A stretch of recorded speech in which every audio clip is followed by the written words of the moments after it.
ciidamada booliska dalka Norway ayaa hubka u qaadan doona si ammaanka loo xaqiijiyo kadib markii ay soo baxday warbixin cusub oo ka timid hay'adda amniga dalka Norway ee magaceeda loo soo gaabiyo BST oo ay sheegtay in ay dhici karto xaalado wax u dhimi karo amniga Norway kadib weerarkii Israel ay ku qaatay dalkaasi Iran iyo dagaalada ka aloolsan bariga dhexe. taliyaha ciidamada booliska dalka Norway Hakon Skulstad ayaa sheegay in tani tahay tallaabo loo qaadayo dhanka ka hortagga iyo si lamida xoojinta amniga si looga hortago khataraha weerarada lagu beegsan karo bartilmaameedyo ku yaala guud ahaan dalka Norway. hay'adda amniga dalka Norway BST ayaa sheegtay in ay suurtagal tahay in la weeraro ama la bartilmaameedsado safaaradaha, xafiisyada wakiilada, qunsuliyadaha iyo sidoo kale dadka xiriirka dowladda leh Israel iyo qaybo ka mid ah xarumaha iyo dadka Mareykanka. arrintan ayay booliisku sheegeen in ay si ay uga hortagaan ay u diyaar garoobayaan xaalad kasta oo degdeg ah oo halis geli karta amniga.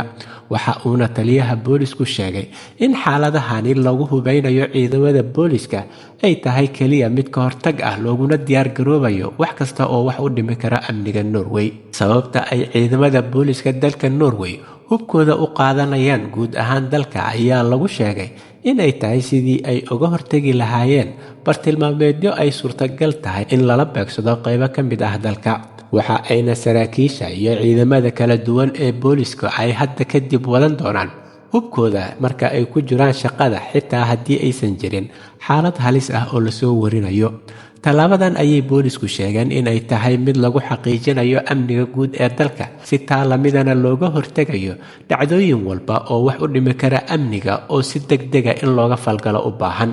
degmooyin badan iyo deegaano badan oo dalka ka mid ah ayuu agaasinka boolisku sheegayaa in ay dabaqeen oo ay hirgeliyeen arrintan. waxa uuna sheegay taliska booliska Norway in ay xiriir joogto ah oo aan kala go' lahayn ay sameynayaan hay'adda amniga ee BST iyo maamulka booliska degmooyinka iyo deegaanada kala duwan ee dalka si loo xoojiyo loogana wada hadlo xaalad kasta oo soo kordhi karto sidii looga hortagi lahaa si amniga guud ee dalka uu u noqdo mid fadhiya.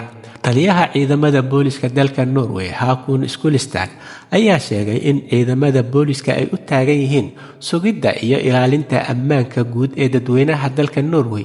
si lamidana waxa uu sheegay in dadweynaha ay u noolaadaan sidii caadiga ahayd ee dabiiciga ahayd. waxa uuna ka codsaday in haddii ay arkaan xaalado ay ka shakiyaan ay ku soo wargeliyaan ciidamada booliska si arrintan looga hortago.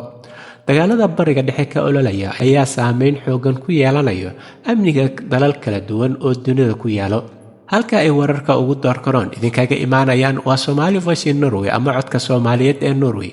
waxaan idinla socodsiinayaa aniga oo ah Cabdullaahi Shiine.